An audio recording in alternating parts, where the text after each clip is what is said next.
Yeah, not from you, Matt? Well, I did it in the last video, so right, now go you ahead. do You're good. happen. Come on, Matt. So today, welcome to This or That. We appreciate you for tuning in. Please like, follow, comment, subscribe. We love our fan base, man. We appreciate y'all so much. Today, we will be talking about the Los Angeles Clippers. But before we get into it, we just want to take a moment. Y'all know that we are underdog friendly. We really support the grind. We understand the grind. We really appreciate these players who take the time out to perfect their craft and let the world know what it is that they're made of. We just got done covering Team USA, talking about Anthony Edwards, talking about Tyrese Halliburton and all of the young cats, coming up. And as the Los Angeles Clippers goes, I'm gonna let my brother take it over. But y'all know how much we love and appreciate none other than Bones Hyland. If you want a podcast that can analyze young talent from afar, cast a beautiful opinion, and then have it come true several months later, you're in the right place. You want to talk about three guys who proclaim Bones immediately? Uno, dos, tres. This guy, I understand it's Pro-Am. Every NBA player can score 100 points in Pro-Am, no big deal. Dude was speed glitching in real life, first of all. Second of all, there's a certain switch that some dudes have. Some dudes in the NBA don't have it. They don't even like basketball. They're there to make money. I've heard it on pods, blah, blah, blah. That coach flipped that switch, bro, and there's something about after getting that bucket, coming back and talking to him with his body language that's like physical, like there's an energy radiating off of him. Bones, if you're listening again, we miss you, dog. Still looking to have you back on here. But, I mean, there's just something physical that comes off of his body when he's in a flow state like that. Don't know how to describe it. Hold your horses. Are you seriously enjoying this fire content without liking, commenting, and subscribing? We're glad you're here at This or That NBA podcast. We want you to stick around. It's easiest to do that by liking, commenting, and subscribing. It's free. It takes 1 second, and we really appreciate it. Thanks for your time. Bro, and the energy that you talk about when he's running back down the court, bro, it's a physical, like you can't just do it. It's like it just comes out of him. Like some guys have that switch. Bro. Yeah. I just hope he gets that PT over Terrence Mann this year. Man, he deserves it, bro. And then so throwback, and then he got the opportunity to, see the clip with me and Finn that we did talking about when he first got traded, because we were like, why would the Nuggets trade, such a talent like that, especially when they know that what they have, and the Denver Nuggets community loved him. But I said, him being able to go to Los Angeles, he's going to be able to learn a lot from just the organization and everybody that he has around him, from Kawhi Leonard, more creativity, from the, coming off the dribble from Paul George, but also having a great coach in Ty Lue. Top three, baby.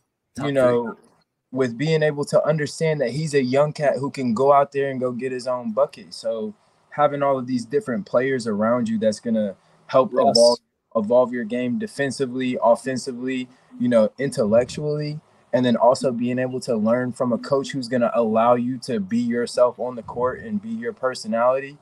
We're going to see so much of Bones Hyland. And then also let's talk about Russ. Having Russ as one of your vets now who's going to encourage you to play more with that intensity and that tenacity that he has. He just does it in a craftier way, you know what I'm saying, in his own way. He really shows that on the court, and I think that is very important leading up to the Clippers season, just because they have so many pieces, and Paul George and Kawhi Leonard hopefully are going to be healthier than ever. We've been hearing a little bit about Paul George, and I've heard, maybe Ty Lue speak on Kawhi Leonard's health coming into this season. But at the end of the day, you have a squad that you can trust. That I don't think people should sleep on the Clippers when it comes to being in the playoffs. Yeah. No, they're just one of those teams that had so much hype when all the trades happened, and they've just never really figured it out, I guess you could say, or they've never made it to the point where people actually took them like legit contenders. And I think now they're getting to the point where they're a little underrated, where like obviously I don't think other NBA teams sleep on them just because they know how talented Kawhi, Paul George, and the rest of the guys are. But I think like the common fan, people don't think the Clippers even have a chance with the Lakers because they're always going to put the Lakers above the Clippers basically no matter what, which I do think the Lakers are ahead of the Clippers. And that, I think part of that is the media, but continue. Yeah, absolutely. Good shout. But then obviously Denver's ahead of them. People are probably going to put Phoenix above them just because they have all the star players. And I don't know if I'm ready to go there yet. I probably will, but the West is brazy. Phoenix is tough.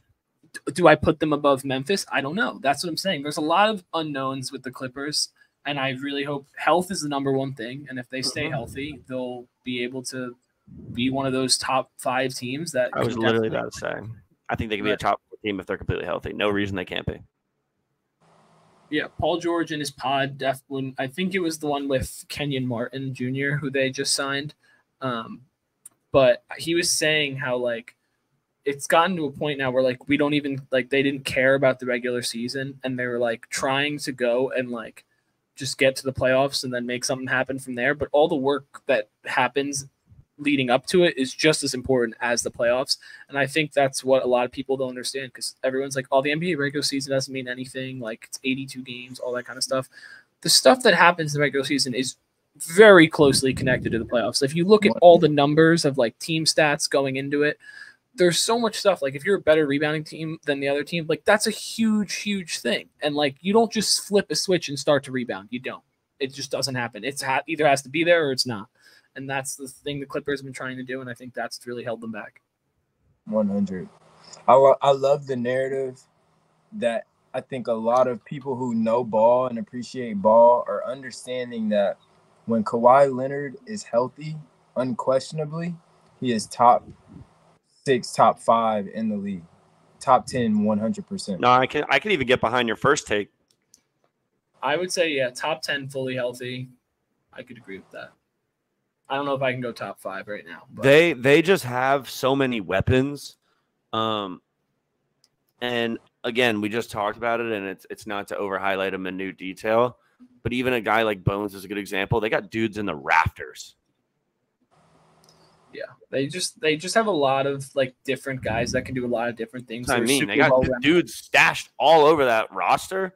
Bro, I know we're rooting for Bones to play over Terrence Mann. Terrence Mann's tough. He's a hell of a player. Terrence Mann's a hell of a player, dude. Terrence Mann is very tough. Shout out to the young cat, Jason Preston, man.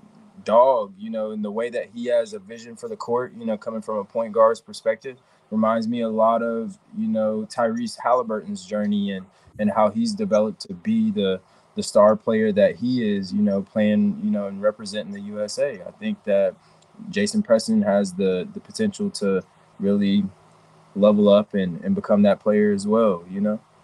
Ty Lue's huge. Yeah, I mean, obviously he's my guy. Won me a chip, so can't ever hate on him. But Matt'll defend him to the grave. Yeah, like, he's just one of those guys that's just such like, you can just tell he's such a good coach, and, like, you really do have to game plan against Ty Lue, and to me he's in that top 3. I don't really care how you order him, but it's Spo, Kerr, and Ty Lue. And so if you have one of those premier guys, it makes your life so much easier. And I think if they can go and have a really good regular season, put it all together, I think they're going to be a team to be absolutely reckoned with in the playoffs. And so you said, just for the TOT faithful, Spo, Steve Nash. No, Steve Kerr. And then my fault. Steve Nash is your guy, man. Easy claps. But yeah, they're a team to look out for, dude. Shooters. I would take them over. Defense is on lock. They also have sneaky. I don't know if a lot of people know this. I mean, obviously Clippers fans do, but they have Mason Plumlee on their bench. Great backup big. They have guys in the rafters.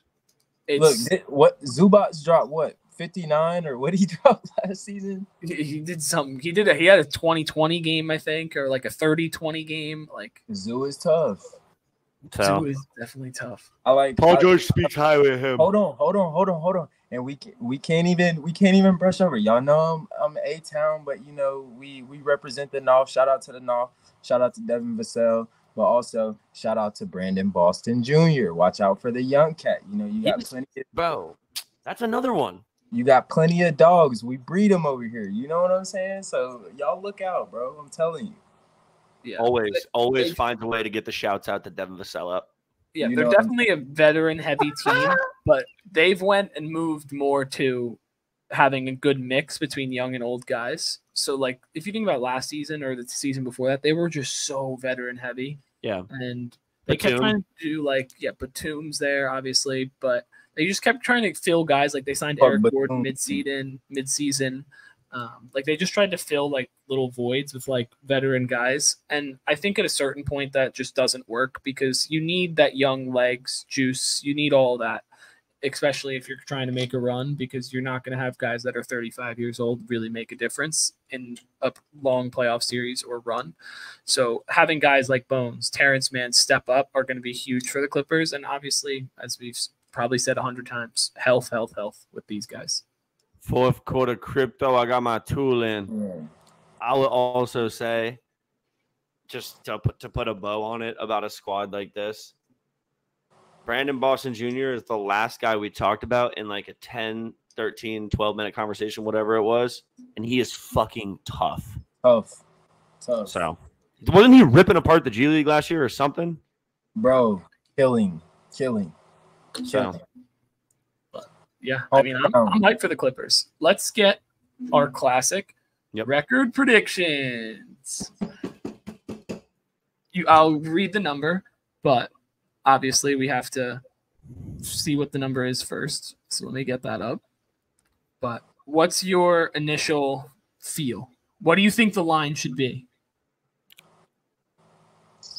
30, 40, 45 and a half. What did you say, Slim? 44. The line at 44. If the line over under is 46 and a half. Oh, I was right. What a call, dude. Tough. That's tough. Welcome to TOT. You had to let me cook for a sec. I was going high 30s. I go, I don't know. We do this. Well, 30 is ridiculous, but well, you had to let me cook. The over is minus 122. The under is plus 100. So they think they're going to have a good season. I mean, 47 wins, I would assume, is a top 4 seed. Yeah, that's what we said. They could sneak top 5. They're all healthy. Yeah, I mean, I think if they're outside the top 6, it's a disaster. But, all right, Slim, I'll go to you first. Do you think over or under 46 and a half? To all the people of the pod, the audience, thank you TOT faithful. Again, you know what I'm saying? If you know me specifically, I always say I'm a narrative cat. I'll start off by saying that I believe the Los Angeles Clippers will have a better season than the Golden State Warriors. Number two, behind that, I think that with the noise that the Clippers are about to bring this upcoming season, it's not going to be a question that they may be better than the Lakers. Not on that. Number 3. So are the Lakers over? Does that put them over or under? I got the Clippers. I like 46. I like so 46. Under. I like, but I also can see 47. I may just give them 47. It's a tough line. That's the game. That's the name of the game. That's the name of the game, baby. I'm pounding the over. You're taking the over. Trust. I've taken the over too. You guys kind of talked me into the Clippers, and I'm gonna regret this because they're gonna win like 44, and I just know it. But like 42, Chip. They're either gonna win 50 or like 42. So man, them boys gonna go crazy. But yeah, I'm gonna rock with the over. But stay tuned for all the other videos. Obviously, we have talked about nearly every NBA team. So if you're a fan of another NBA team and you're just watching this video for shits, we appreciate it. See you guys next time. Go find your team's video. That shit's probably a heater. And go check out our Star Wars channel with the Ahsoka show coming out if you're a fan of Star Wars. But we'll see you guys soon. Peace.